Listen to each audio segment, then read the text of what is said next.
Bien, primero que todo, buenos días a todas y a todos.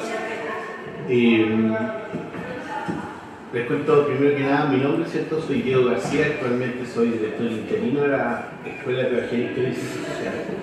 Y me toca justamente, a nombre de la Escuela de Pedagogía, Historia y Ciencias Sociales de la Universidad Academia del Humanismo Cristiano, dar unas pequeñas palabras de bienvenida a ustedes, que son los protagonistas, las protagonistas de este diplomado, Diplomado de Formación Ciudadana, que en su tercera versión, ¿cierto?, va a partir con esta conferencia a cargo del profesor que está aquí a mi lado, que ya será presentado por el profesor que está a mi otro lado. Y lo cual nos tiene absolutamente motivados y entusiasmados en esta tercera versión, primero que todo porque como escuela hemos logrado mantener una línea de trabajo muy coherente, situándonos y sin eludir la responsabilidad que eso significa estar situados en la pedagogía crítica, ¿no? A mí me tocó estudiar en la universidad aquí mismo, en el año 2002 y uno cuando entraba a la escuela de educación en ese tiempo, hoy día Facultad de Pedagogía, uno entraba a la escuela y lo primero que veía, y sin mentir, era una foto muy grande, yo diría un cuarto de la pizarra, de Paulo Freire, ¿sí?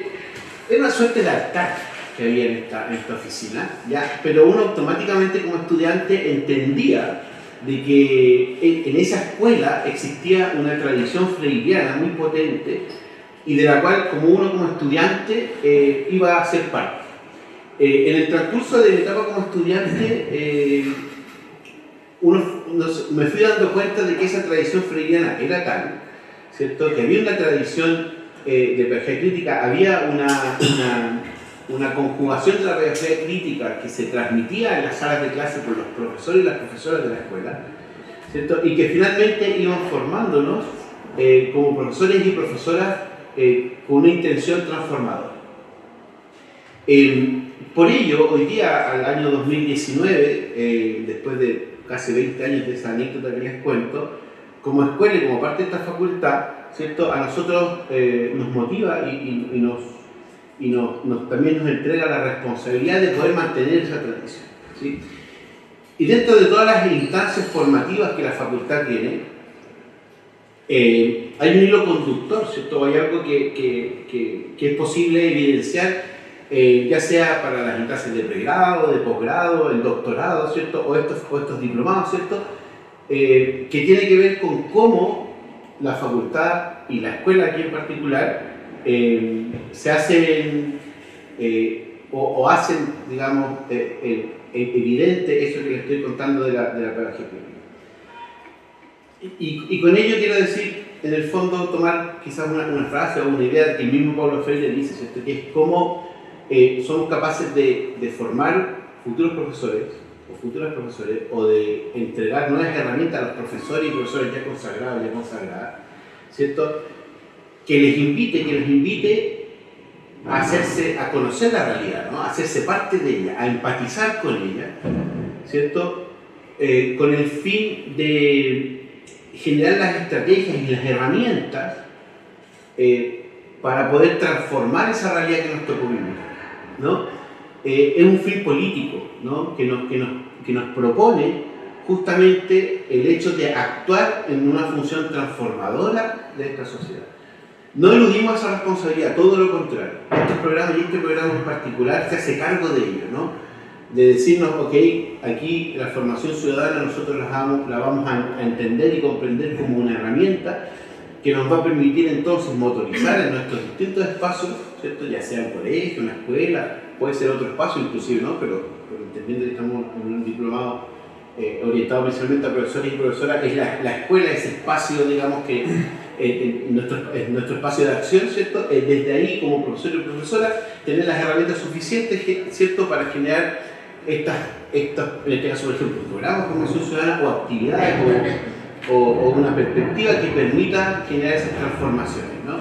El profesor y la profesora los entendemos y queremos verlo así, digamos, como personas con posición política, ¿cierto?, que se hagan cargo de esa realidad que les tocó vivir, ya sea en sus comunidades inmediatas, locales, o incluso a escala más global, ¿cierto? Pero hacernos cargo, tomar posición y por cierto, incentivar la transformación, que es algo que probablemente vamos a hablar en esta mesa y lo vamos a hablar constantemente durante el diplomado. Nuevamente repetir el agradecimiento de que estén aquí un día sábado en la mañana inaugurando este diplomado.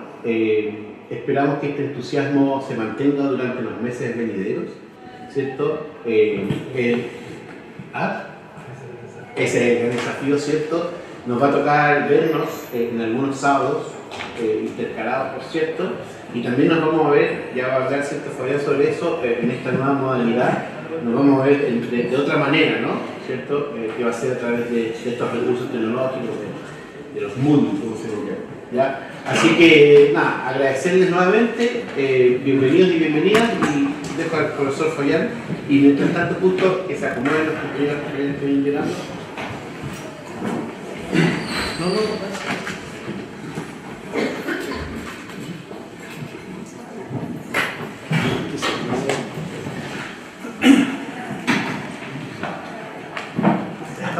Acá quedan un par de sillas todavía.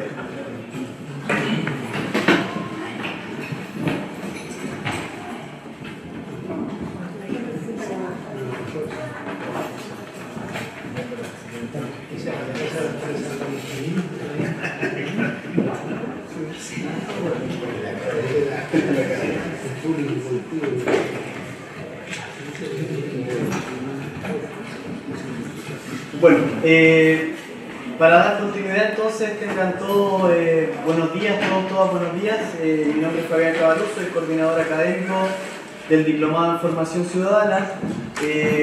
Este diplomado, como bien señalaba Diego García, ¿no? Es en su tercera versión, lo que como Escuela de Pedagogía en Historia y Ciencias Sociales nos tiene sumamente contentos, ¿no? Y yo diría que es importante señalar a modo de antecedentes dos grandes como hitos que marcan el porqué desde la escuela levantar un diplomado como este, ¿no? En primer lugar, hay un elemento que nos remite por lo menos a la discusión que se desplegó en la década de los 90 en Chile y a la decisión que se tomó en el contexto de la reforma educativa de la década de los 90 por eliminar el curso de educación cívica y transversalizar lo que es la formación ciudadana, ¿no?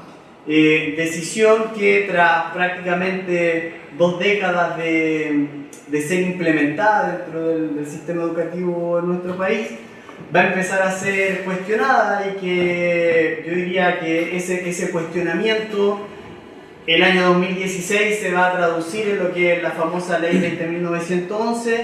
20.911 y la necesidad de crear planes institucionales de formación ciudadana y de tomar ciertas decisiones con respecto a esta temática, ¿no? La decisión de la ley 20.911 que se aprobó el año 2016, que yo diría que es lo que marca la discusión actual, estaba atravesada sin duda por el gran problema de la baja participación juvenil dentro del sistema político, una suerte de distanciamiento gigantesco entre la sociedad civil y los representantes de la clase política, podríamos decir, en nuestro país, y una necesidad de tomar acciones con respecto a estas temáticas, ¿no? En ese marco, desde el 2016 hasta esta parte, se viene desplegando un debate abierto con respecto a cómo entender la formación ciudadana, cómo incidir en el gran desafío, podríamos decir, de democratizar la cultura escolar, que es uno de los temas que va a estar presente desde los 90 hasta la actualidad, ¿no? Cómo se democratiza la cultura escolar. Y bueno, en ese marco es que la Escuela de Pedagogía en Historia y Ciencias Sociales abre esta propuesta formativa en la línea de lo que es la educación continua para incidir un poco en ese debate, ¿no? Cómo desde estas corrientes, estas perspectivas, yo diría posicionadas desde como decía bien Diego, ¿no? Desde la pedagogía crítica, cómo se puede ir contribuyendo a la discusión actual sobre la formación ciudadana. En ese marco entonces es que se inscribe esta propuesta de diplomado, es un diplomado que como ustedes saben está organizado a partir de 4 grandes unidades. La primera unidad, que es la que podríamos decir damos inicio, puntapié inicial con la conferencia de hoy día del profesor Gress, Es la unidad que está centrada en sistemas políticos, institucionalidad y mecanismos de participación. Esta unidad está coordinada por el profesor Pedro Rosas y va a tener una jornada presencial durante el mes en curso, ¿no? Tenemos una segunda unidad que retoma todo lo que son los debates sobre los modelos y los paradigmas de la formación ciudadana. Esa segunda unidad está a cargo de la actual decana de la Facultad de Pedagogía, la profesora Beatriz Arelluna, quien va a trabajar esas temáticas. La tercera unidad está centrada en la discusión más curricular y esa unidad que se llama Currículum Democrático, Ciudadanía y Educación en Derechos Humanos va a estar coordinada por Fabián Caballos, por quien le habla. Y finalmente una tercera unidad una cuarta unidad que intenta entregar herramientas concretas para la democratización de la cultura escolar. Y que ahí va a estar Diego García también coordinando esa cuarta unidad, ese cuarto módulo, ¿ya?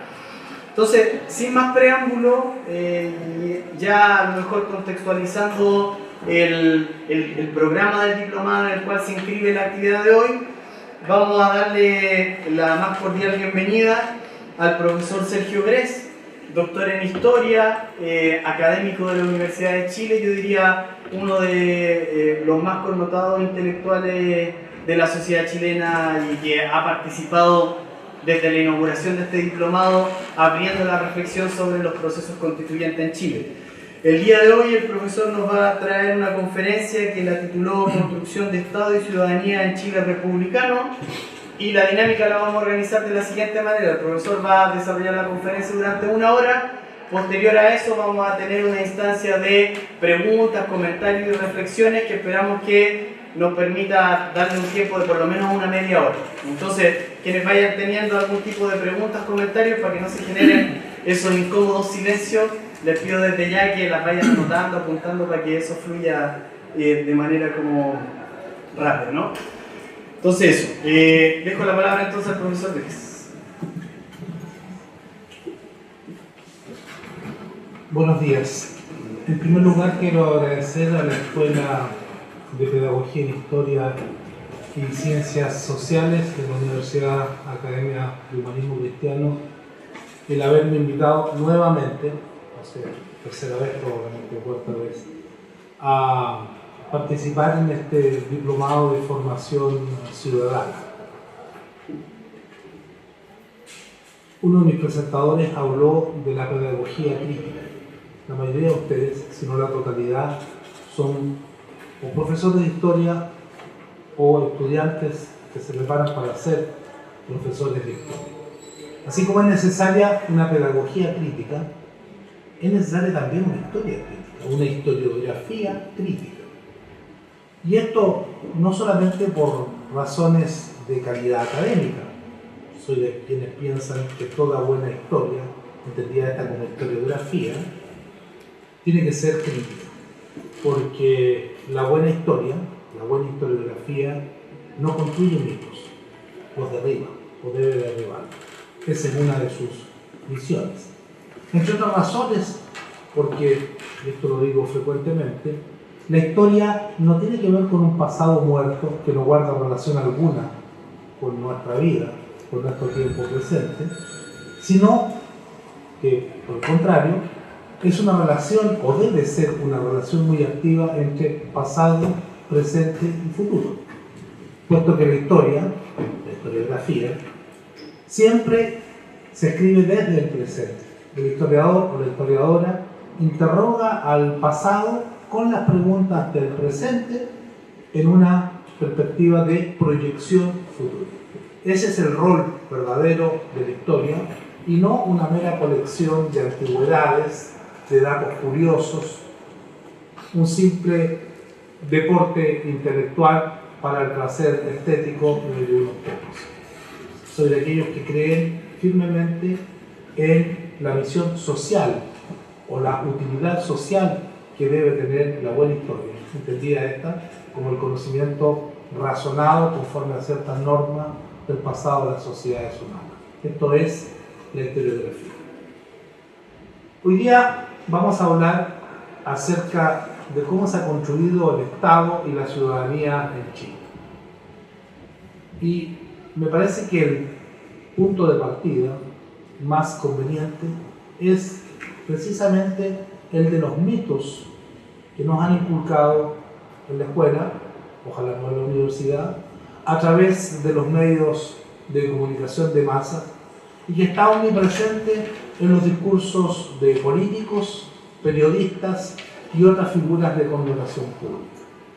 Y uno de estos mitos nos dice, y nos machaca insistentemente, que Chile es un ejemplo de democracia para el mundo, que siempre lo ha sido, que desde muy temprano nuestra vida política se desarrolló a través de cauces institucionales, pacíficos, evolutivos, parlamentarios, mediante el consenso y el acuerdo de distintos grupos sociales y políticos. Una revisión relativamente superficial de nuestra historia nos indica que eso nunca fue así, o muy pocas veces fue así, y que por el contrario, nuestra vida política, nuestra construcción de ciudadanía y de Estado se desarrolló las más de las veces mediante rupturas violentas, mediante la utilización de la fuerza, mediante la represión de las mayorías nacionales y de los pueblos originarios, mediante el cercenamiento de derechos o, a lo sumo, mediante la concesión de algunas libertades o derechos sociales obtenidos con grandes sacrificios por parte de la mayoría. Se dice que nuestro tránsito político ha sido esencialmente pacífico. La historia, repito, demuestra lo contrario. El siglo XIX estuvo plagado de conflictos armados. Hubo 5 guerras civiles. Si es que consideramos como tal, desde mi punto de vista, las guerras de la independencia, puesto que estas fueron una fractura en el seno de las élites dirigentes que se reprodujo hacia la base de la pirámide social. Hubo chilenos, entre comillas, el concepto es bien dudoso, hacia la década de 1810, en ambos bandos que se enfrentaron en los campos de batalla, tanto en las tropas realistas como en las tropas patriotas. Y luego de las guerras de la independencia, ya durante la era republicana, se sucedieron reiteradamente guerras civiles. En 1829 y 1830, victoria conservadora en Listal. En 1851, nueva victoria conservadora. En 1859, nuevamente victoria del bando conservador, ya escindido, el bando que estaba en el gobierno. Y la más sangrienta de todas, la guerra civil de 1891, entre 10.000 y 12.000 muertos, en la que fue derrocado el presidente José Manuel Balmaceda. En realidad no alcanzó a ser derrocado, puesto que él cumplió su mandato y se suicidó pocas horas después. Esto sin contar las guerras externas.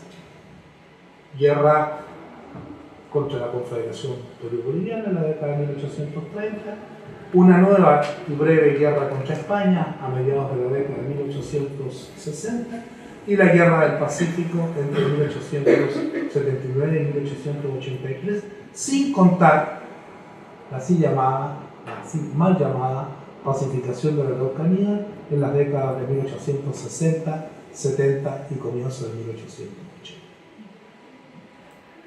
Y sin contar tampoco numerosas tentativas insurreccionales, amotinamientos, levantamientos de sectores del ejército, sobre todo durante las décadas de los gobiernos conservadores, la República Conservadora de las décadas de 1830, 40 y 50, debido al hecho evidente de que la oposición liberal carecía de toda posibilidad de acceso al poder mediante las vías institucionales parlamentarias o pacíficas, y ello provocaba estas tentativas de sublevación de sectores del ejército o de la Guardia Nacional por parte de la oposición liberal derrotada en los campos de batalla en 1830.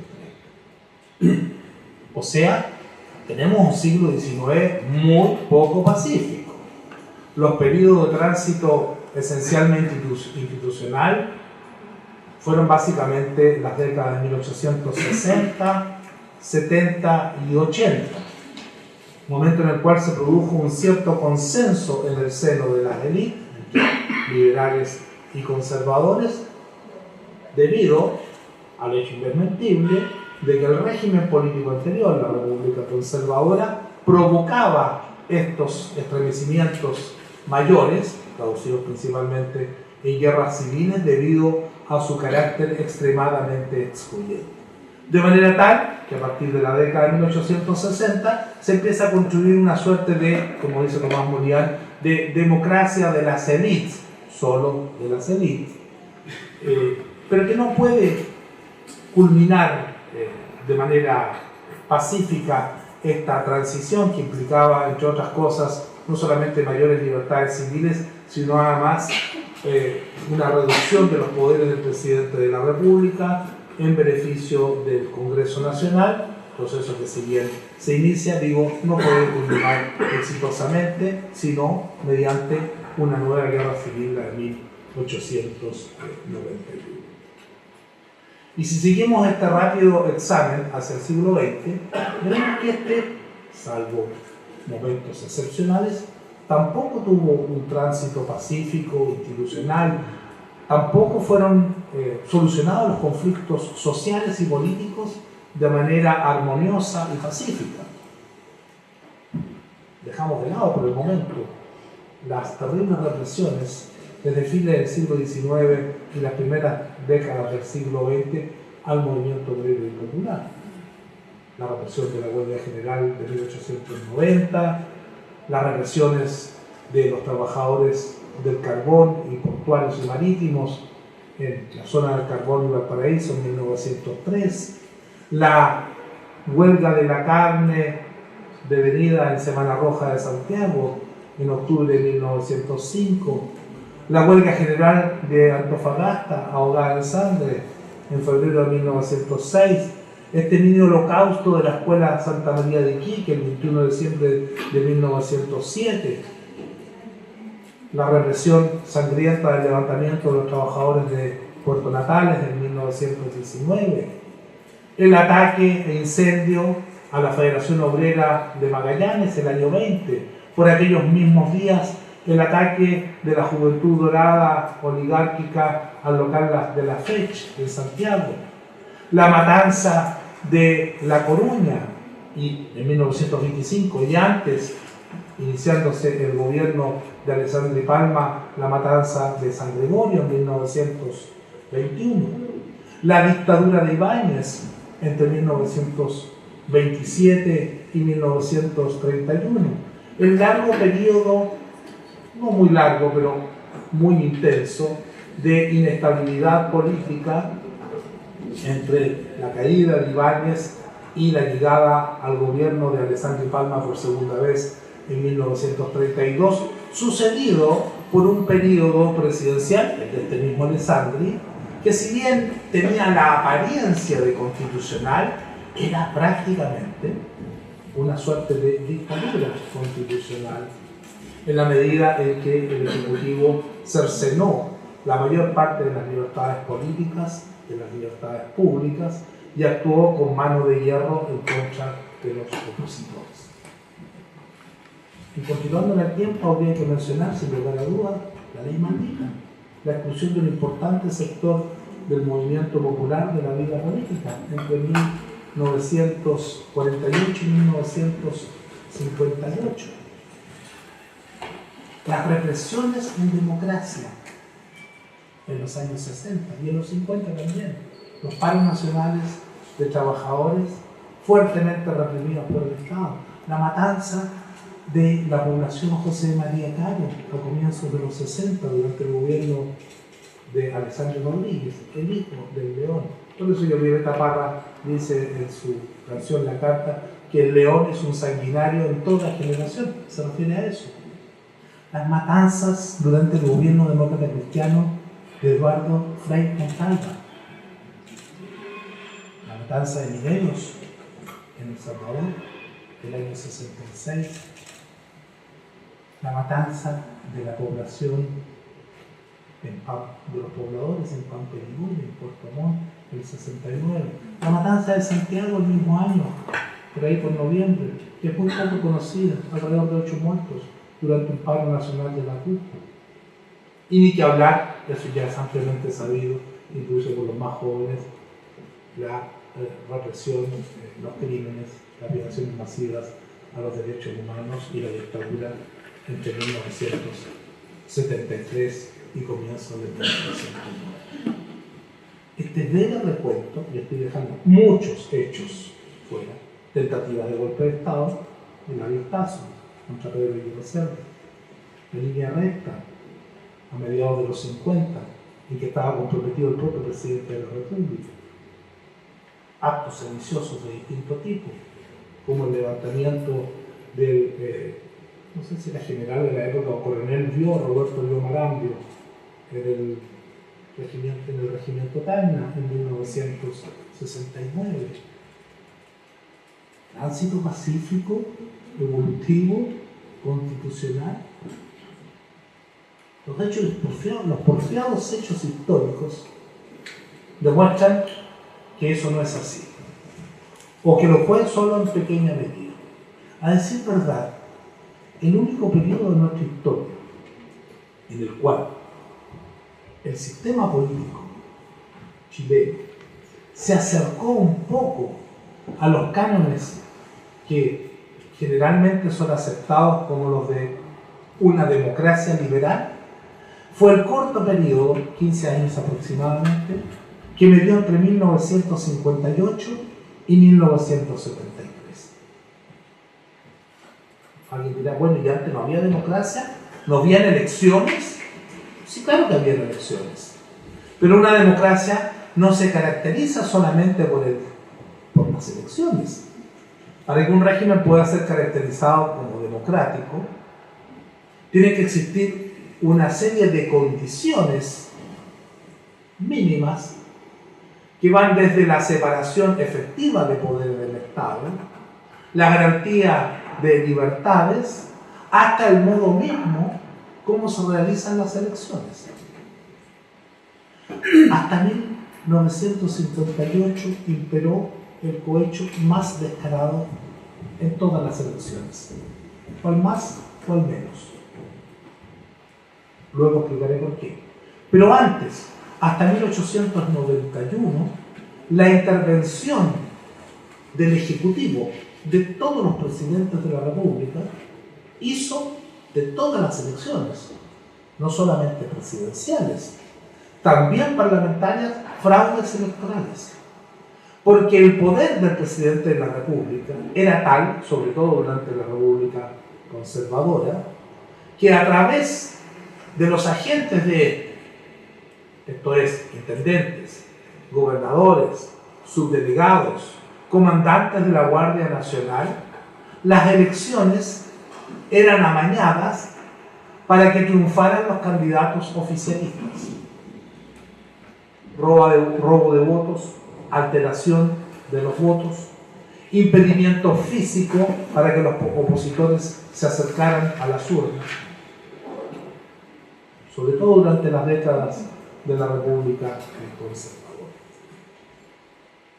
Y si bien esta intervención del Ejecutivo terminó luego de la guerra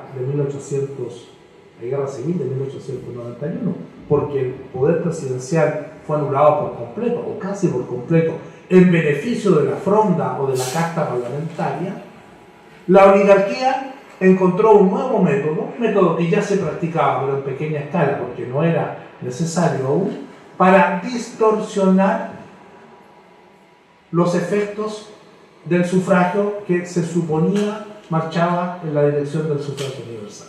Y este nuevo método fue el cohecho. Cohecho practicado sistemáticamente por todos los partidos de la oligarquía, mediante el acarreo de inquilinos y de trabajadores agrícolas dependientes de los latifundistas para que los días de elecciones votaran por los candidatos del patrón a través de recompensas como un asado, comida, alcohol, algún jolgorio, hasta la compra de votos. ¿Y por qué era posible la compra masiva de votos de los electores? Por una razón técnica muy simple, pero muy eficiente. No existía la cédula única electoral. Hasta 1958 no existió la cédula única electoral. Cada partido imprimía sus propios votos, donde estaba marcado solo el nombre de sus candidatos, de los candidatos o el candidato de su lista, de sus colores, con los símbolos del partido o de la coalición. De tal modo que cada ciudadano que vendía su voto a un determinado partido recibía en la secretaría del partido el voto ya marcado, donde solo venían los nombres de los candidatos de ese partido. Y el operador político de esa misma organización acompañaba al elector cohechado hasta prácticamente la puerta de la urna para cerciorarse que en su ropa llevara solo el voto del partido que le había comprado su voluntad política y no otro. Eso existió hasta 1958. Esto sin considerar hechos mayores como el sufragio censitario, que imperó hasta 1875. Esto es el sufragio acordado solo a aquellos varones, subrayo de varones, adultos. En la época, la mayoría de edad eran los 21 años, no los 18, como ahora. Adultos que supieran leer y escribir, lo que excluía a la mayoría de la población, que eran analfabetas durante gran parte del siglo XIX, y que además pagaran el censo. Esto es un elevado impuesto patrimonial que solo podían pagarlo o debían pagarlo los más ricos. De manera tal de que la inmensa mayoría de la población, ya sea por razones de género, las mujeres quedaban excluidas independientemente de su condición social y nivel de instrucción, por razones de educación, alfabetismo exigido, o por razones de riqueza, digo, la inmensa mayoría de la población quedaba excluida de los derechos públicos. Es decir, no eran ciudadanos. A lo sumo eran considerados, tal como se hacía también en la época en Europa, como ciudadanos pasivos, no como ciudadanos activos, porque la figura teórica que estaba detrás de esta exclusión era de que sí, todos tienen derecho a ser ciudadanos, pero unos son activos y otros son pasivos. Son activos los que reúnen plenamente las condiciones de ilustración. Ilustración que solo da la riqueza a la espera, la mayoría, de llegar a ser ciudadanos activos mediante la difusión de las luces, de la instrucción, mediante el enriquecimiento generalizado de la sociedad. Y si bien la reforma constitucional de 1875 abolió en la práctica el censo, y digo en la práctica porque la solución fue bastante a la chilena, es decir, las cosas se hacen pero no se dicen directamente, porque se dio por supuesto, por subentendido, que quienes supieran leer y escribir reunían el requisito del censo. Si bien digo, esta reforma constitucional amplió un tanto el cuerpo electoral y sectores populares, incluso alfabetizados, pudieron adquirir derechos políticos, no es menos cierto que esta ampliación fue restringida debido a las altas tasas de analfabetismo que aún imperaban en la sociedad chilena en su conjunto, especialmente en los sectores populares. Y la exclusión de las mujeres, ya lo sabemos, se perpetuó durante mucho tiempo más allá de esta suerte de sufragio universal masculino edulcorado que se concedió en la década de 1870. Las mujeres votaron recién por primera vez en las elecciones presidenciales, en las elecciones municipales de 1934 y no adquirirían sus derechos políticos plenos sino a fines de la década de 1940, ejerciendo por primera vez el derecho a voto en elecciones presidenciales en 1952. Entonces, solo entre 1958 y 1973 tuvimos en Chile un sistema democrático que se acerca a los cánones universales. Porque ese año ocurrieron dos hechos de la mayor importancia. Uno, se termina la cédula por partido en las elecciones y se instaura la cédula única electoral, lo que hace prácticamente imposible el cohecho. Y dos, se abroga la ley de defensa de la democracia o ley maldita que había mantenido a los militantes del Partido Comunista no solamente fuera de la ley, sino también borrado en los registros electorales. Es decir, se termina este régimen de exclusión política contra un segmento muy relevante del movimiento obrero y popular. Después viene la dictadura, terrorismo de Estado, no hay libertades políticas, no hay democracia, y luego viene esta democracia restringida, tutelada, de baja intensidad, producto de la transacción entre las élites políticas por intervención de poderes externos, como la Iglesia Católica Internacional, la Socialdemocracia Internacional, la Democracia Cristiana Internacional, el Departamento de Estado de los Estados Unidos.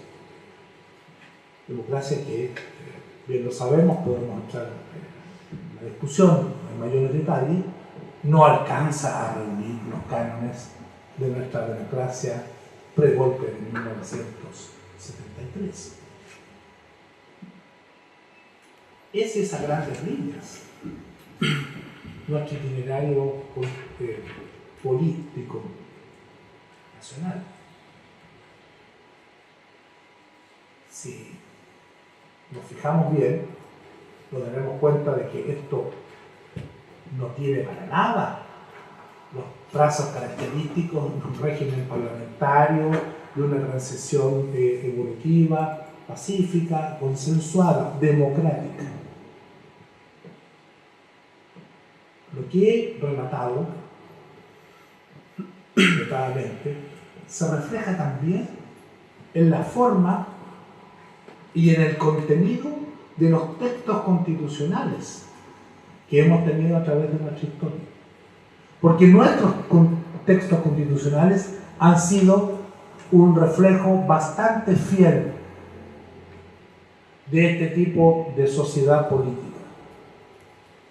Han alimentado los tipos de sociedad política que hemos tenido y al mismo tiempo han sido su reflejo. Nunca ha existido en Chile un proceso constituyente democrático. Todas las constituciones, 12 o 13, si consideramos los reglamentos constitucionales de la Patria Vieja, han sido el fruto de los consensos, disensos, acuerdos o imposiciones en el seno de la clase dirigente. Las más de las veces con el apoyo de la Fuerza Armada. Nunca ha habido en Chile un proceso constituyente efectivamente democrático.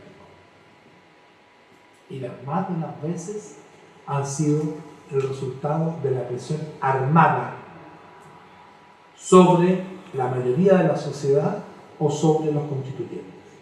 Una muy rápida revisión de estos procesos nos indica que eso fue así. En el siglo XIX, ya lo sabemos, la ciudadanía era censitaria. Es decir, participaba en los asuntos políticos un porcentaje muy pequeño de la población. Solo hombres acomodados, ilustrados. Según algunos cálculos, la ciudadanía en el siglo XIX no cubrió más del 5% de la población. ¿Y cómo se gestionaron los textos constitucionales? De manera coherente con este dato. La independencia tuvo un carácter esencialmente aristocrático. La revolución de la independencia fue una revolución política, no fue una revolución social. No fue la revolución mexicana, la rusa, la cubana, la china u otras revoluciones.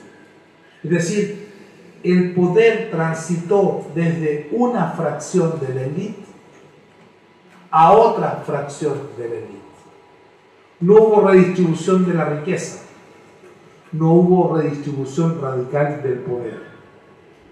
De manera tal que las constituciones fueron elaboradas siempre por pequeñas minorías a espaldas de las grandes mayorías. Los reglamentos constitucionales de la Patria Vieja fueron discutidos por grupos minúsculos de caballeros de la élite. Comisiones nombradas a dedo por el Poder Ejecutivo de la época, que elaboraban propuestas de constitución o de reglamentos constitucionales, que a lo sumo eran discutidas y aprobadas por un número apenas un poco más amplio que los integrantes de estas comisiones constituyentes, pues los gobiernos patriotas de la época convocaban para estos efectos solo a patriotas probados, entre comillas, es decir, excluyendo a quienes fuesen sospechosos de tener simpatía por los realistas, de la capital, vecinos de ilustración y de probados méritos, es decir, solo a miembros de la oligarquía. Si bien la vida política se ensanchó un poco durante la Patria Nueva y a partir de la década de 1820, este ensanchamiento se produjo siempre dentro de los marcos de la élite dirigente. Y a pesar de que hubo gobiernos como los liberales de la década de 1820, especialmente hacia fines de esta década, que intentaron una mayor liberalización e incluso proclamaron en la Constitución de 1828 una suerte de sufragio, tal vez no universal, pero de sufragio masculino ampliado respecto a lo que había sido el cuerpo electoral ultra restringido existente hasta la época. Esto no pasó de una proclamación, puesto que la redacción conservadora de 1829 echó por tierra esta experiencia y el régimen conservador, producto de la victoria de estos sectores en la batalla del Ircay, reinstauró con mayor fuerza que nunca los mecanismos de dominación tradicional, eliminando cualquier devaneo o coquetería de tipo liberal democrática, implantándose con mucha rigidez el sufragio censitario. Y la Constitución de 1833, la de más larga duración de nuestra historia, la afamada Constitución Corteliana, fue el reflejo de esto. Fue el resultado de la victoria conservadora en los campos de batalla en 1830. Fue un traje a la medida del sector social y político que venció en esa guerra civil. No tenemos tiempo de entrar a las características de la Constitución corteliana, pero digamos que esta fue una Constitución aristocratizante, oligárquica, centralista, autoritaria, presidencialista al extremo, excluyente no solo de los sectores populares y de las incipientes clases medias, excluyente también de los sectores de la élite derrotados en la guerra civil de 1830.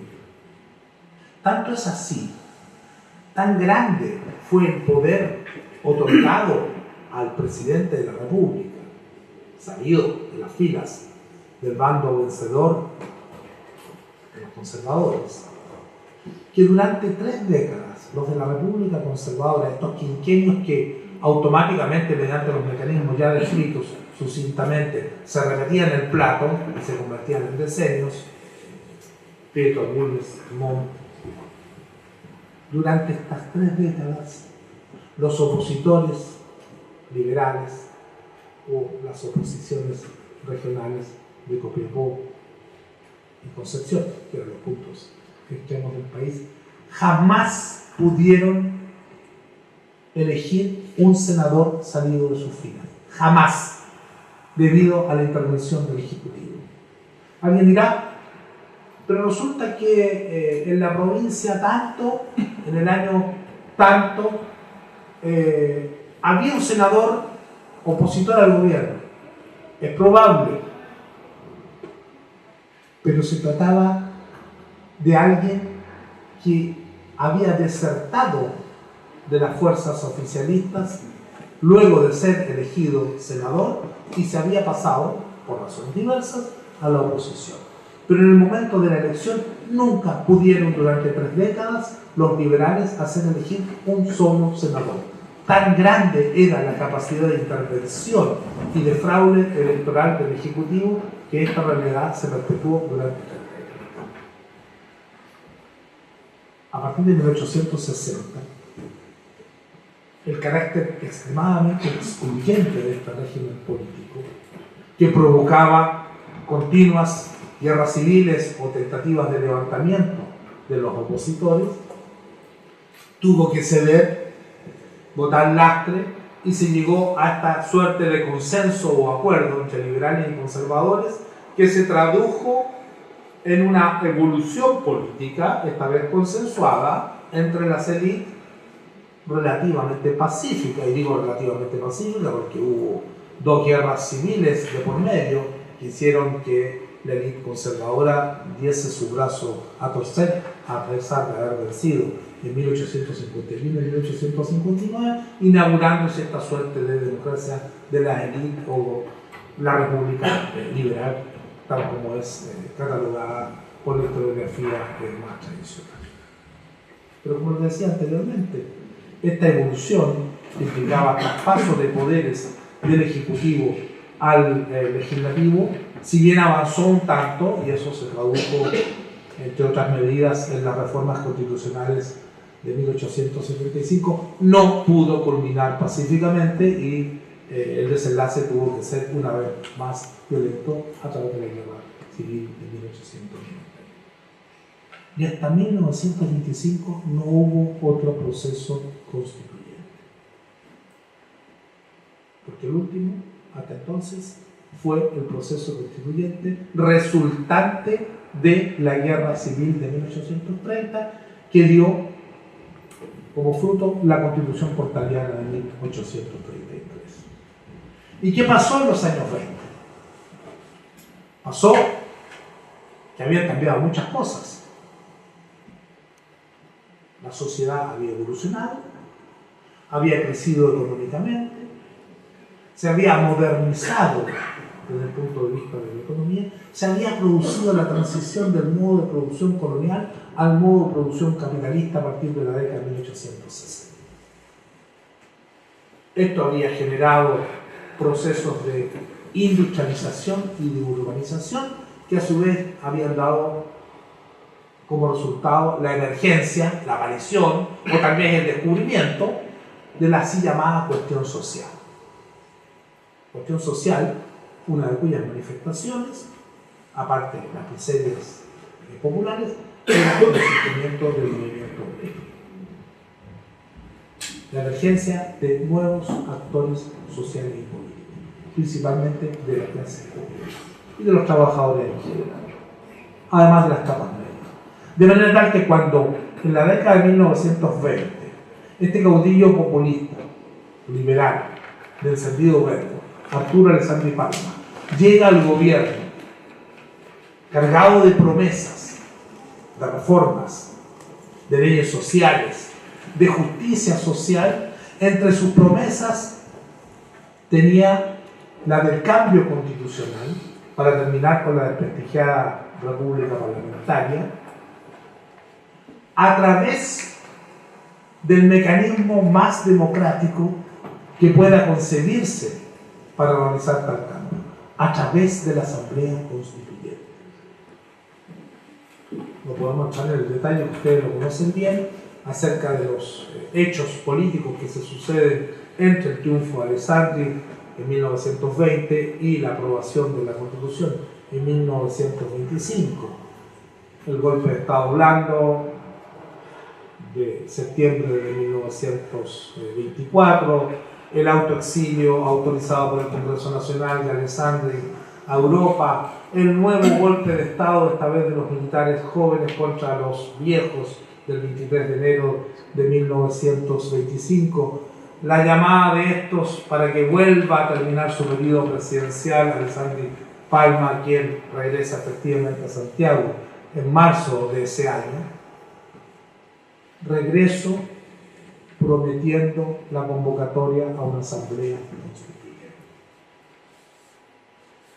Promesa que, entre otras cosas, generó la reacción entusiasta de vastos sectores de la población, uno de los cuales, el Movimiento Obrero y Popular, se organizó para intentar hacer su voz en el prometido proceso constituyente, autoconvocándose por iniciativa fundamentalmente del Partido Comunista y de la FOCH, pero a la cual se sumaron otros sectores, demócratas, feministas, algunos segmentos del anarquismo, no todos, también algunos segmentos minoritarios, organizaciones sociales, sindicales, convirtiéndose durante algunos días en asamblea constituyente de asalariados intelectuales, más conocida como la Constituyente Chica, que funcionó en el Teatro Municipal a partir del 8 de marzo de ese año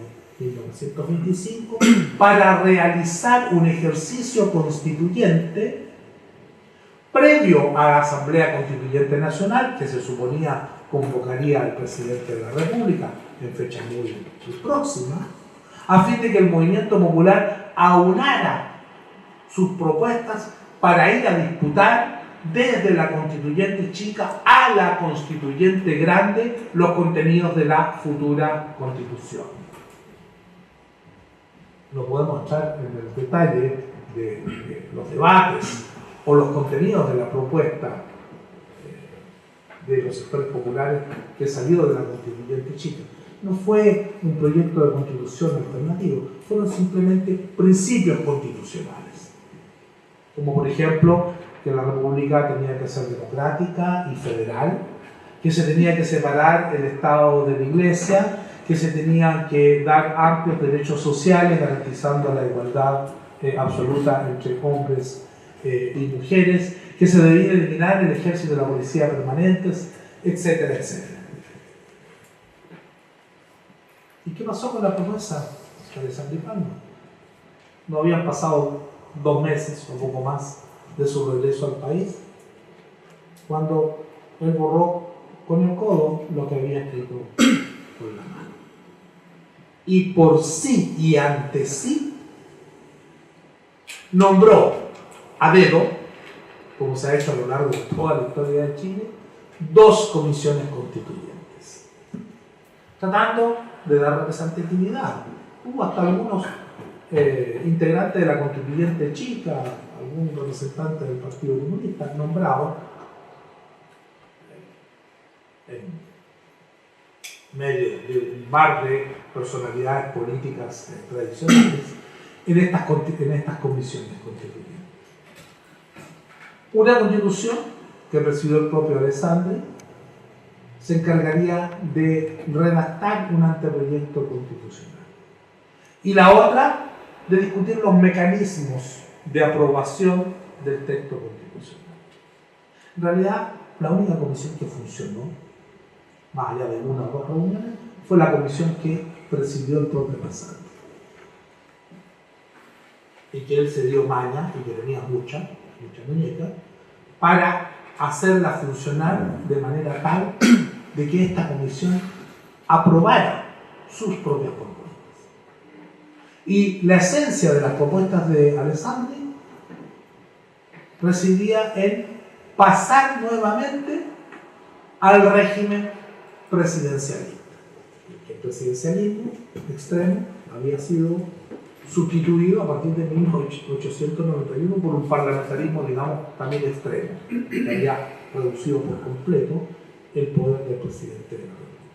Pero como la propuesta de Alessandri encontraba reticencias y resistencias en el seno de la propia comisión constituyente que él presidía, porque los partidos políticos ahí representados, desde el conservador hasta el comunista, veían con malos ojos esta idea de presidencialismo, porque significaba reducir el margen de maniobra y el poder de los partidos.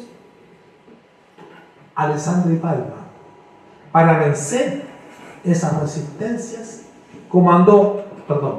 invitó al equivalente al comandante en jefe del ejército, en la época se llamaba inspector general del ejército, a una sesión de esta comisión en julio de 1925, en la cual este uniformado les hizo saber a los constituyentes, porque ya en la práctica estos eran los constituyentes, ya que no habría asamblea constituyente, la preocupación de los hombres de armas respecto de lo que estaba pasando, el apoyo a la propuesta del presidente Alessandri, e hizo planear de manera apenas velada la amenaza de un tercer golpe de Estado en menos de un año.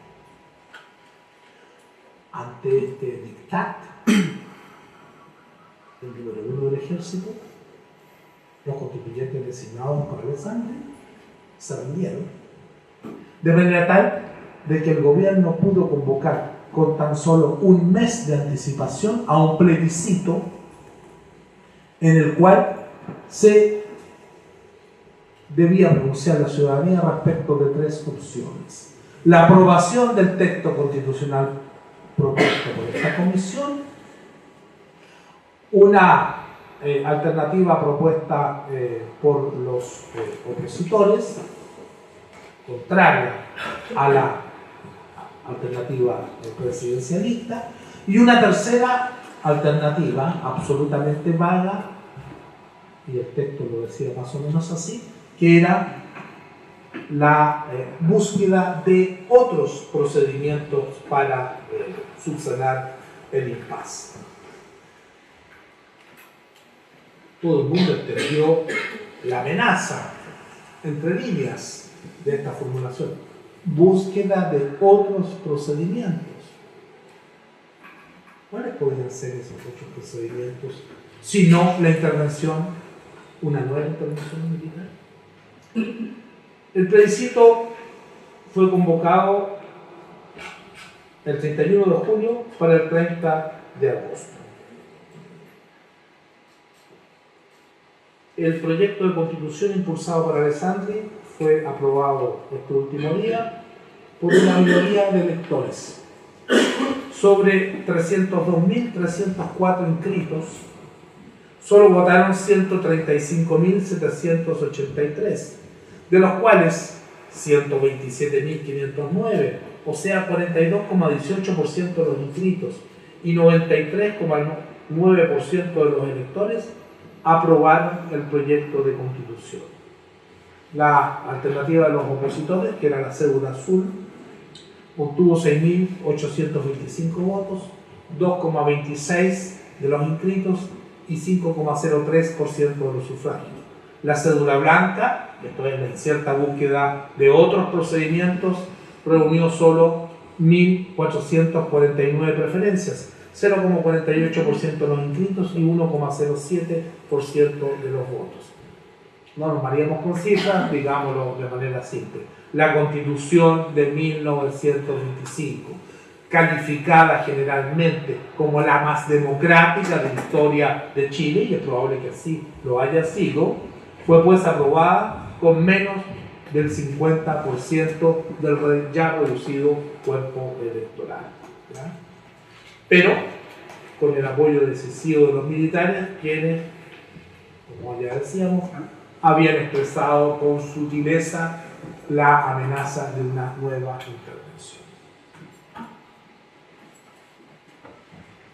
Esa constitución duró hasta 1973. 11 o 12 días después del golpe de Estado, la Junta Militar de Gobierno designó una comisión constituyente que pasaría a la historia popularmente con el nombre de Comisión Ortúzar. Porque quien la presidió era un político de derecha, Enrique Ortúzar, que había sido ministro de Jorge Alessandro Rodríguez y había sido el jefe de su campaña presidencial en 1970 cuando vence Salvador Allende. A diferencia de todas las comisiones nombradas a dedo en el pasado, esta tenía una novedad.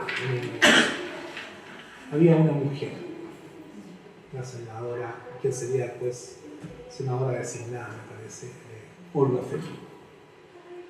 El genio inspirador de esta comisión, y no solamente de la comisión, del régimen, el ideólogo, no era otro que Jaime Guzmán Herrazo. Este grupo de personas funcionó de manera confidencial, obviamente. Se sabía de su nombramiento, se sabía de su existencia, se sabía que se reunían, pero la opinión pública no tenía idea de lo que ocurría entre bambalinas. Al cabo de más de 6 años, poco más, poco menos, esta comisión entregó un anteproyecto constitucional a la Junta Militar de Gobierno. Este anteproyecto pasó por distintos filtros de asesores de la Junta Militar, del Consejo de Estado, es decir, solo fue realizado por partidarios de la dictadura, y al igual que en 1925, el régimen de Pinochet convocó a un plebiscito con tan solo un mes de anticipación. Así se fabrican las constituciones de Chile, a la chilena. Ustedes comprenderán que una constitución que tiene cientos de artículos difícilmente puede ser entendida, debatida de manera razonada e informada por la población. ¿En qué condiciones se realizó el plebiscito de 1980? Aquí hay que detenerse un poco porque esa constitución es la que tenemos hasta nuestros días. Con reforma, ya hablaremos de ello si el tiempo nos alcanza, pero esa es la constitución. Se realizó bajo un régimen dictatorial. Carencia de libertades públicas. Los partidos políticos se encontraban, según la forma oficial, en receso desde el 11 de septiembre de 1973. Más aún, los partidos de izquierda eran ferozmente perseguidos, buscándose la aniquilación física de sus militantes. Habían centenares de miles de exiliados. No había libertad de prensa, no había libertad de reunión. El régimen de Pinochet solo autorizó un acto opositor, el que se realizó en el Teatro Metropolitano con un solo orador, el expresidente Eduardo Frei Montalva. Otro acto solicitado por la oposición en Concepción fue negado. Pero lo más grave aún, no sé si es más grave, todo es grave, no existían registros electorales. Los militares golpistas los habían quemado en octubre de 1973 y no habían sido reconstituidos. De manera tal de que el fraude era muy fácil de realizar por parte de las fuerzas que apoyaban a la dictadura. Hay relatos de un CNI arrepentido en que dice que a los batallones de la CNI en Santiago, y me imagino que habrá ocurrido algo parecido en otras ciudades del país, los llevaron a votar hasta 6 o 7 veces. Porque la única forma de controlar, entre comillas, el voto era mediante el recorte de una esquina del carnet de identidad de la persona y la marca supuestamente indeleble durante una buena cantidad de horas de sus dedos con tinta.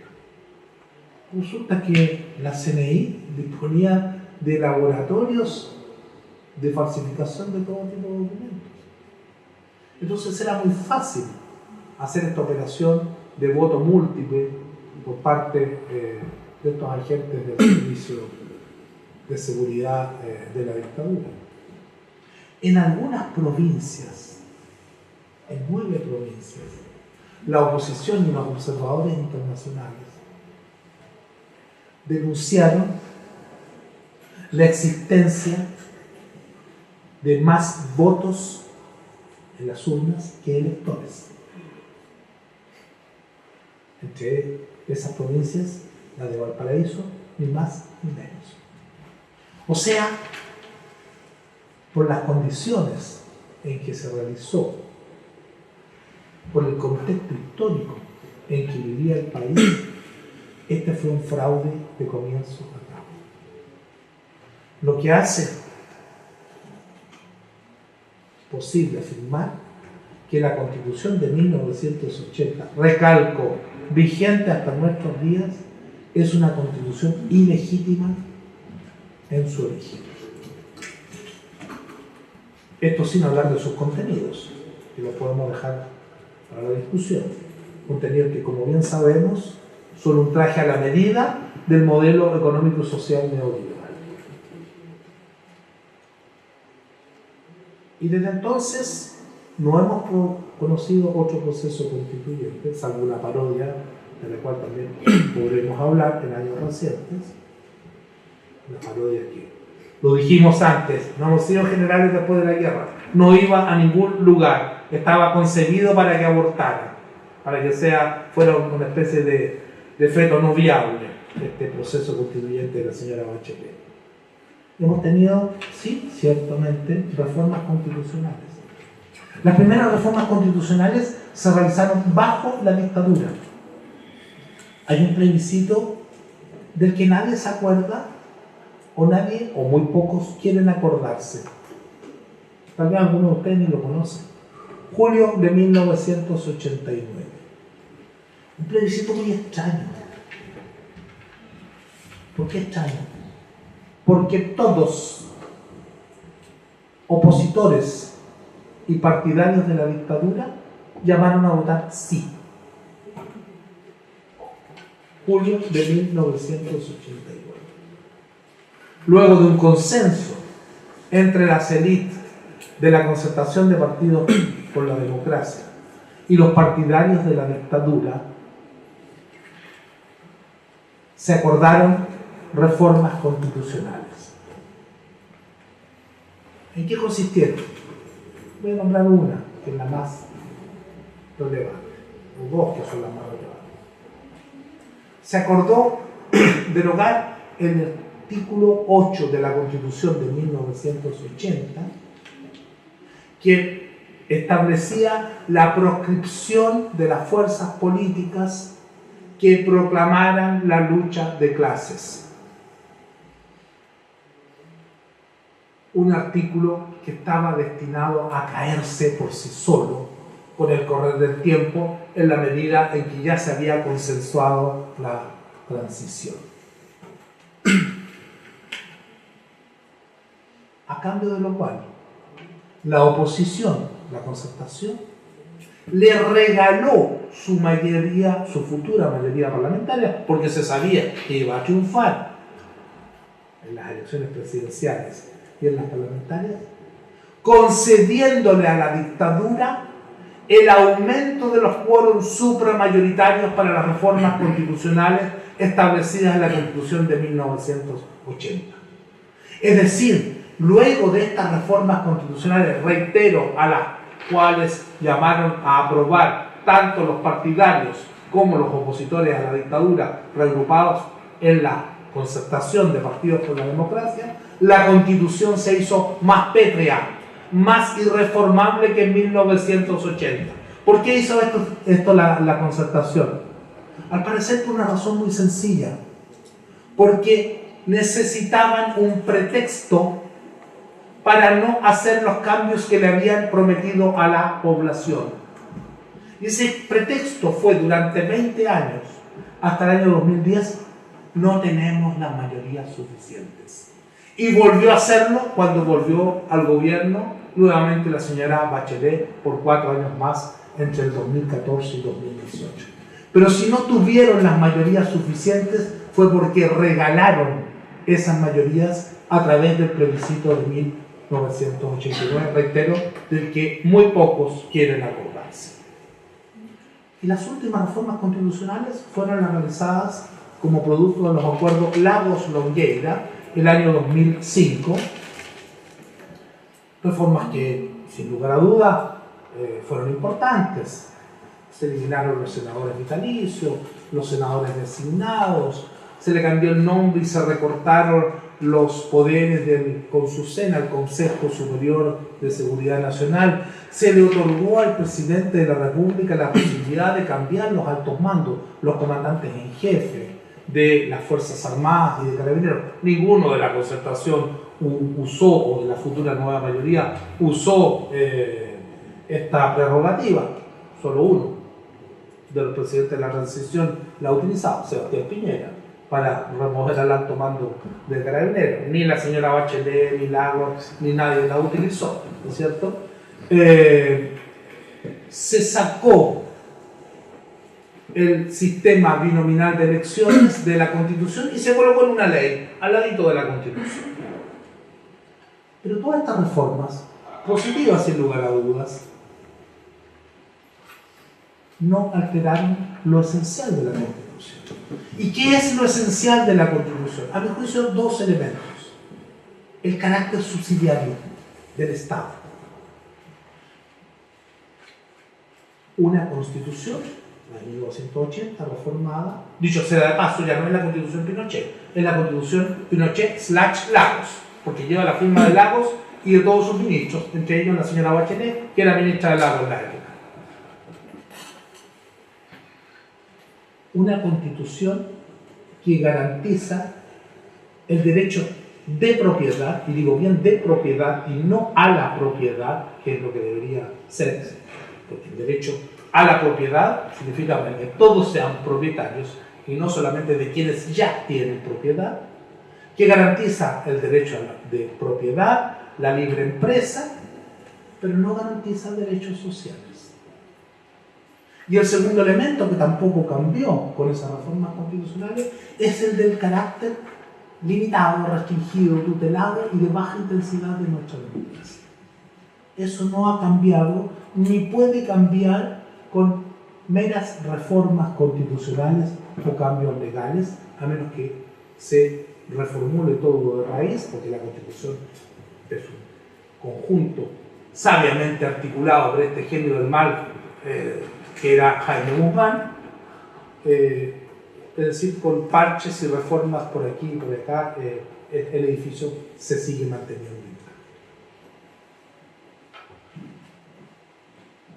Y para terminar este recorrido habría que referirse brevemente a este pseudo proceso constituyente realizado con bombo de platillo durante el segundo gobierno de Chile. Perfectamente.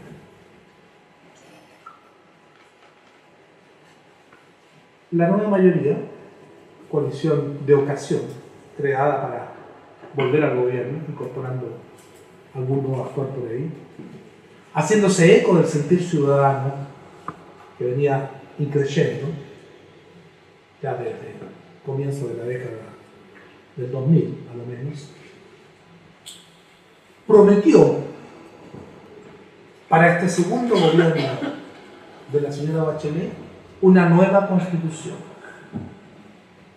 No el inicio de un proceso constituyente, prometió una nueva constitución. Y esta promesa iba acompañada con una vaguedad respecto del procedimiento, puesto que simplemente se agregó como características que el proceso constituyente tendría que ser libre, democrático, participativo y constitucional. Institucional. Esta sola palabrita, constitucional o institucional, ya hacía presagiar lo que vendría. Lamentablemente los seres humanos nos damos de muy racionales, pero parece ser, de esto estoy convencido, no parece ser, que la mayor parte de nuestros actos no están motivados por la razón, sino por el sentimiento, por la emoción. La gente cree lo que quiere creer, así le estén mostrando las evidencias de lo contrario. Y la gente, mucha gente, quería creer que esto era posible. El solo hecho que la señora Bachelet y sus asesores y el programa de la nueva mayoría dijeran que sería mediante procedimientos institucionales o constitucionales, ya excluía de cuajo la posibilidad de que este proceso constituyente llegara a buen puerto. Porque, tal como ocurrió, el gobierno de Bachelet se sometió a los quórums supramayoritarios establecidos en la Constitución del dictador, y el proceso constituyente, que lo pongo entre comillas, que no fue tal, una parodia, fue un show, fue un ejercicio, fue una propaganda. ¿De dónde está la Constitución? El proceso constituyente está hecho para elaborar una nueva Constitución, ¿cierto? Ya ni se habla de eso siquiera. Ese proceso constituyente se estableció respetando los quórums supramayoritarios establecidos por la Constitución del dictador y que las reformas de 1989 y 2005 no habían modificado, de tal manera que estaba condenado a fracasar. Así hubiese salido elegido en la elección presidencial de hace poco más de un año y medio, el candidato de la misma coalición que había impulsado este pseudo proceso constituyente. De manera tal, aquí vamos a terminar necesariamente de esta síntesis, que el panorama que tenemos de construcción de ciudadanía y de institucionalidad política, me refiero principalmente, no exclusivamente, pero principalmente a los textos constitucionales, es un panorama que deja bastante que desear, que tiene muchas carencias democráticas. Y la principal de estas carencias es que nunca en la historia de Chile el soberano ha sido quien en teoría debería ser: el pueblo, la ciudadanía. ¿Han existido periodos de democratización en nuestra historia? Evidentemente.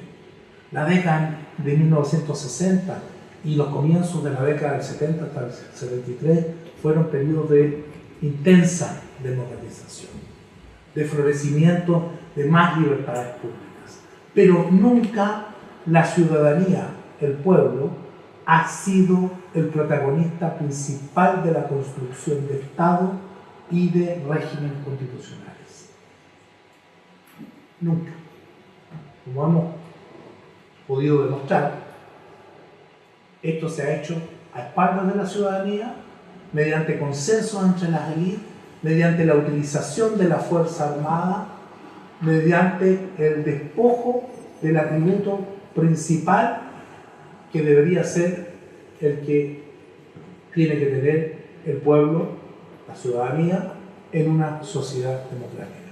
Me parece que este es el gran desafío presente y futuro si queremos alcanzar niveles mínimos de democracia, tal como se proclama en distintos textos y en distintos discursos que circulan en nuestra sociedad. Muchas gracias.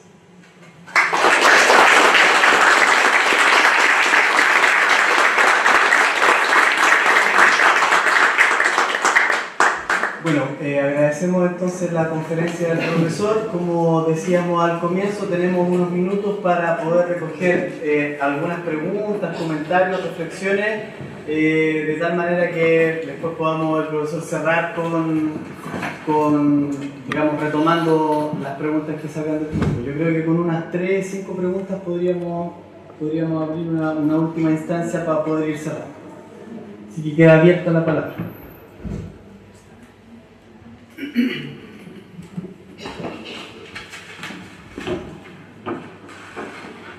Por favor. Hola profesor, me gusta saludarle. Más que una pregunta, tal vez, si es posible, conversar del proceso que aquí dice alguna apunte. ¿Ya? El proceso de politización o tal vez de organización del movimiento obrero y cómo eso tal vez influyó en su concepción de ciudadano asalariado, minero, si va como por ahí lo que podría usted profundizar. Si es que lo entendió también, y lo demás. Sí, ya. ¿Sí? Sí. ¿Quién más? Sí, por favor. Quería plantear varias preguntas que voy a ver con en realidad. Usted partió hablando sobre todos los mitos, ¿verdad?, que se subyacen a la construcción del Estado. Y pareciera ser que al mismo tiempo que se van construyendo estos mitos, también al mismo tiempo hay otros relatos, otras formas de resistencia, digamos, y también se han ido cumpliendo en el tiempo y que han generado ciertos consensos, por ejemplo, el consenso en cuanto al respeto de los derechos humanos, a la diversidad, pero pareciera ser que basta con que asuma el poder un gobernante que representa, en este caso, a una derecha liberal u otros discursos, para que automáticamente esos consensos a los que habíamos llegado, a los que se habían llegado, pareciera como que se describen así muy fácilmente. ¿Por dónde pasa la fragilidad de eso? De los otros discursos que también se van tejiendo, digamos, de lo que podríamos decir la construcción de un giro social. Y quiero también poner esa fragilidad que tiene esta resistencia, estos consensos, los medios de comunicación, que también lo mencionó ella a la pasada. Eso. Dejemos un poquito. La pasión de tercera. Ya, a ver si me acuerdo igual. A ver. ¿Una tercera pregunta? Por favor. Yo tengo una duda con respecto, profesor,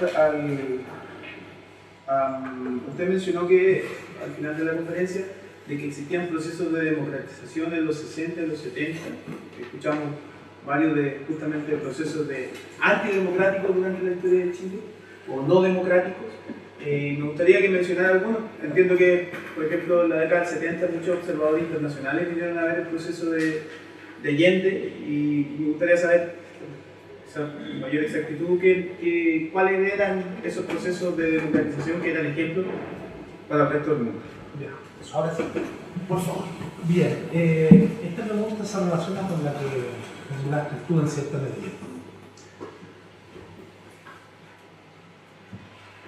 El avance de la democracia en Chile, o del proceso de democratización, ha estado siempre ligado al impulso, la fuerza y el empeño puesto por el movimiento popular, entendiendo el movimiento popular como un movimiento amplio que excede a la clase obrera, que incluye a otros sectores sociales, campesinos, capas medias, intelectualidad, etc. Las conquistas democráticas han sido el fruto del empuje de estos sectores. Ciertamente han habido algunos elementos de las élites desde el siglo XIX que han sido acompañantes o aliados y que también han impulsado el proceso de liberalización primero y de democratización después. Pero la fuerza social principal ha estado puesta por el movimiento popular. Todas las conquistas democráticas, al menos desde el siglo XX en adelante, han llevado el sello del movimiento popular. Desde la ampliación del derecho a sufragio, censitario universal masculino, universal masculino a universal efectivo, como la rebaja de la edad de votar, y ahí entramos en las décadas de 1960 y 70. Han sido acompañados por los esfuerzos del movimiento. ¿Cuáles fueron esas medidas de democratización en los 60 y en los 70? Hubo medidas tanto en el plano social como en el plano político. En el plano directamente político, rebaja de la edad de voto de 21 años a 18 años, voto a los analfabetos.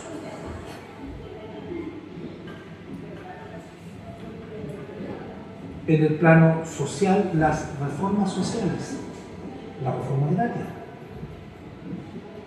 No se puede concebir una democratización política solo con medidas directamente políticas. Evidentemente estas son necesarias, pero también se necesita que amplias mayorías marginadas de la vida política por su condición social y económica puedan acceder a esta mediante un mejoramiento de sus condiciones de vida, mediante la elevación de los niveles de instrucción, reforma educacional de los años 60, poniendo el Freire, que amplía enormemente la cobertura de la enseñanza básica y media, promoción popular, el conjunto de reformas sociales realizadas por el gobierno del presidente Salvador Allende. Entonces, esta es la época de nuestra historia donde hubo el mayor florecimiento de libertades democráticas, insisto, no solo por reformas de carácter directamente político, sino que también por reformas de tipo social que ampliaron efectivamente la ciudadanía activa. Y una ciudadanía que tiende a ser cada vez más autónoma de las clases dirigentes, es decir, una ciudadanía efectiva. Y es precisamente esta ampliación de la ciudadanía, esta ampliación más allá del marco institucional, una de las razones del golpe de Estado. Cuando se habla de surgimiento y desarrollo de órganos del poder popular, estamos hablando de eso. Estamos hablando de una democratización que excede las instituciones del Estado y se difunde por el cuerpo de la sociedad en su conjunto. La tercera pregunta, ¿cuál era? A saber, era referida a los temas de los doctorados, de los relatos. Yo decía que cuando hablamos de la construcción de relatos... sí, sobre derechos humanos. Claro. A ver, era muy fácil llegar a un consenso aparente una vez que la dictadura ya no era necesaria para los sectores sociales y políticos que la prohijaron, que la apoyaron. Decía en mi síntesis que la transición fue el fruto de una convergencia entre distintas fuerzas nacionales e internacionales.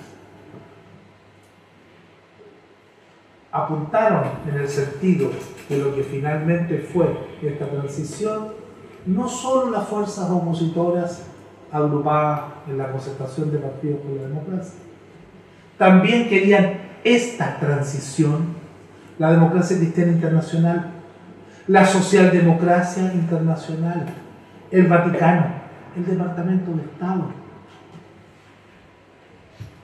¿Ustedes creen que Estados Unidos apoyó al sí o apoyó el no? Apoyó el no, evidentemente. Evidentemente. ¿Por qué? Porque la dictadura ya no le servía. Ya había cumplido su misión histórica. Era una traba. Generaba más contradicciones. Había peligro de levantamiento popular. Había que terminar con las protestas que se desarrollaron entre 1983 y 1987. Había peligro de una explosión social mayor, con consecuencias políticas impredecibles. había que organizar una transición que garantizara lo que los sectores sociales que habían dado el golpe de Estado habían ganado durante la dictadura. De manera tal que había que hacer algunas concesiones, sí, democracia, elecciones, algunas libertades democráticas, un respeto mínimo de derechos humanos, puesto que el movimiento popular ya había sido derrotado. Se le había quebrado la columna vertebral al movimiento obrero. Pero Chile no estorbo. Claro, los más duros, su séquito militar quería seguir, ¿no es cierto? Los beneficios directos del poder. Sectores ultra ideologizados de la derecha también. Pero hubo sectores de derecha que no vieron con malos ojos esta transición. Entre otros, el actual presidente de la República. Si esta transición les iba a garantizar, como efectivamente lo hizo hasta nuestros días, que sus privilegios, su poder, su riqueza, no solo iban a quedar intactos, se iban a acrecentar. El capital internacional empezó a llegar a Chile recién por ahí por 1992, 93. No llegaron inversiones extranjeras masivas durante la dictadura, porque la situación era incierta. La seguridad se las daba la democracia. Y es en este nuevo contexto que se desnacionaliza el cobre. El cobre no lo desnacionalizó Pinochet, entre otras razones, por la ley reservada del cobre para las Fuerzas Armadas, no por patriotismo. El cobre lo desnacionalizan los gobiernos de Elwin, Frey, Lagos y Bachelet. Y la primera, pero si Codelco sigue siendo del Estado. Claro, pero esos son los minerales, los yacimientos mineros antiguos, los que ya son de baja ley, los que cuesta más explotar, pero todos los nuevos, la concertación se los entregó al capital extranjero. Eso es nuestra transición. Entonces, todo este discurso sobre derechos humanos, todos somos buenos, todos coincidimos, dura lo que dura. Dura lo que los intereses de clase permiten en un determinado momento histórico. Porque cuando los intereses de la clase dominante están amenazados, esta clase reniega hasta de sus propios principios liberales y supuestamente humanistas. Eso ocurre con los derechos humanos. Y eso no ha ocurrido solamente cuando vuelve al gobierno por 2 veces un personaje de la derecha clásica, de la derecha tradicional, sino también durante todos los gobiernos de la transición. ¿En qué gobierno han muerto más mapuches asesinados por las fuerzas policiales? ¿En los de Piñera o en los de la concertación Nueva Mayoría? Vean videos de la represión a los movimientos sociales, desde los pingüinos hasta el día de hoy, pasando por los trabajadores forestales, los portuarios, los mineros. La represión varía sustantivamente. Las imágenes son las mismas, los apaleos son los mismos. Las torturas en comisarías o en otros lugares son las mismas. Claro, no estamos en la época de la dictadura. Nadie desaparece a las 3 de la mañana de su domicilio. Eso es efectivo. Pero hay uno que otro desaparecido de la clase. Y los derechos humanos, eso lo dicen los organismos internacionales. Año tras año, Chile reprueba la asignatura de derechos humanos. Entonces, no es que ahora, durante estos 4 añitos, porque volvió la derecha clásica, esto no ha sufrido cambios sustantivos. Durante los años del gobierno de Aylwin y los primeros años de Frey, hubo decenas de muertos y decenas de presos subversivos en la cárcel de alta seguridad. Hay que sacarse la venda ideológica que los medios de comunicación, porque los medios de comunicación hacen las noticias. Publican ciertas cosas, magnifican otras, minimizan algunas y muchas las hacen desaparecer. Entonces, este consenso sobre los derechos humanos es muy frágil. Es muy frágil.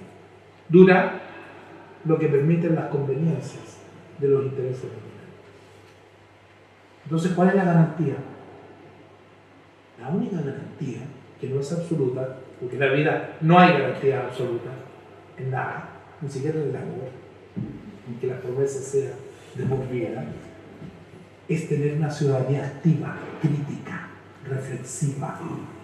Si no somos capaces de entender las noticias, si no somos capaces de buscar canales alternativos de noticias, si nos quedamos con lo que dice la televisión o los medios de comunicación dominantes, no podremos nunca ser ciudadanos activos, ser ciudadanos críticos. Nos van a seguir pasando goles y nos van a seguir vendiendo pomada como la del respeto y respeto por parte de todos de los derechos humanos como un consenso fundamental de nuestra democracia. Eso es justamente lo que viene dado desde el Estado como forma de representar a los derechos humanos, pero también hay lo que igualmente quizás más preocupante todavía que a nivel de la ciudadanía, los discursos xenofóbicos, anti-inmigración, que también suelen proliferar en estos momentos.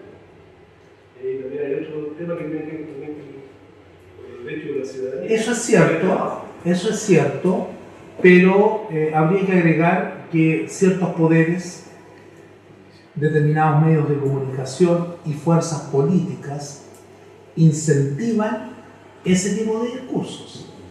No son puramente espontáneos. Hay una dosis de espontaneidad, sin lugar a duda, porque el mal siempre viene de más allá, de lejos, del extranjero.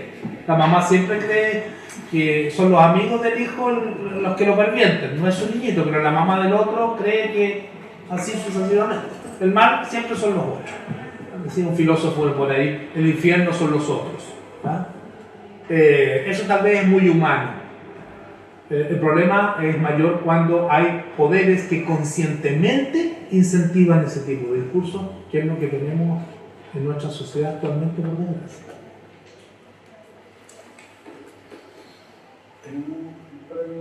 Tenemos, yo diría, para recoger 2 preguntas más.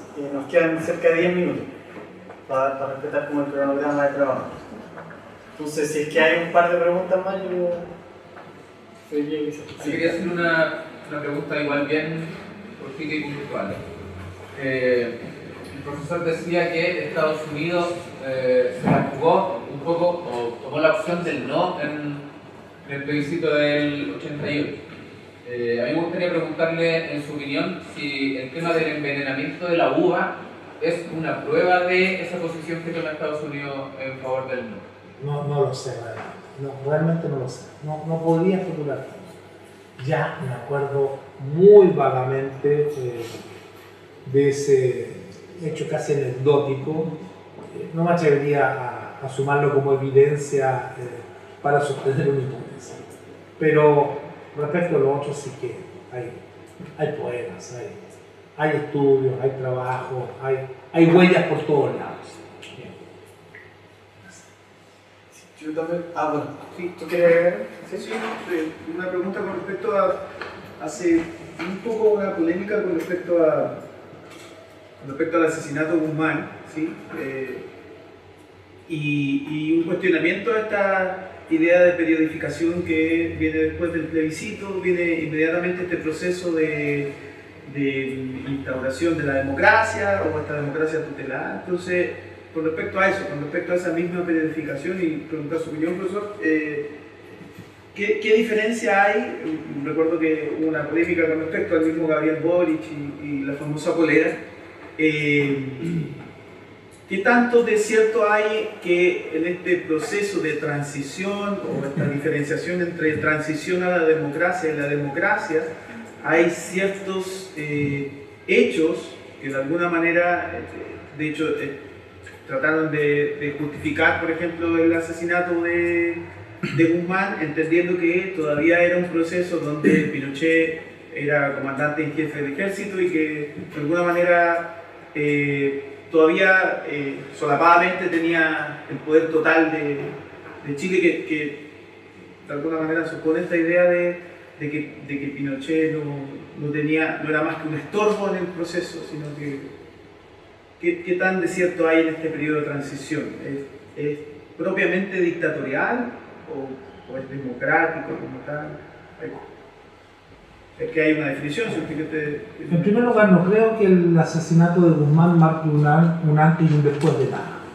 Fue un hecho que conmocionó a la opinión pública, pero no alteró mayormente el cauce de la transición,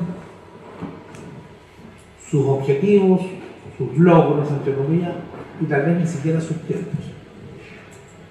La transición siguió con los cauces que el mismo Guzmán había trazado. Tú me preguntas si durante los años 90 o comienzos de los 90, cuando ocurrió esto, este régimen era dictatorial o democrático.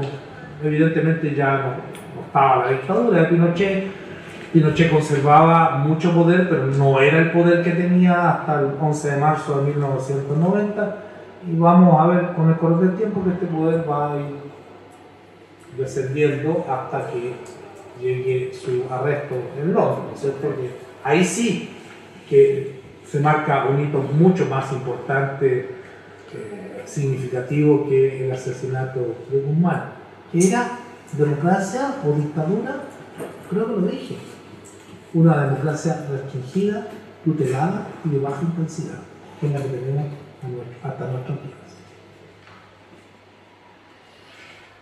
Bien, entonces, en nombre de la Escuela de Pedagogía en Historia y Ciencias Sociales, en nombre también del Diplomado de Formación Ciudadana, les damos las gracias a cada uno de ustedes por haber participado de esta sesión inaugural. Agradecemos por supuesto la presencia del profesor Sergio Grez y los dejamos invitados y las dejamos invitadas a pasar a servirse aquí un piquito, un sanguchito para tomar, para que se puedan retirar sus clases por la web. Muchas gracias.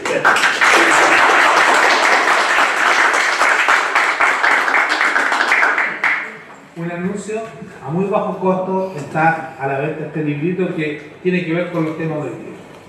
Asamblea Constituyente, la alternativa democrática para Chile, tan solo a 5.000 pesos, que fue el precio de la 5 meses, fue el precio de lanzamiento. Está ahí afuera.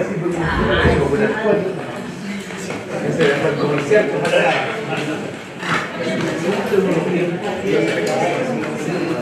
¿A qué hora tenían terminado?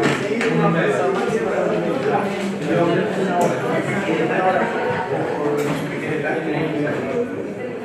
Me tiré a la vela. Pero venía de trabajar algo así. No, hablé nada que ver, hablé de historia social. Anteayer sí, más o menos. Más o menos. Esta semana me tocó. Jueves, viernes y sábado. Sí. Bueno, ahora el profesor Rosa Pero para eso tenía que aparecer. no, sí, está bien. Por lo menos algunos que fue. Eso está bien. Eso está bien. Eso está bien.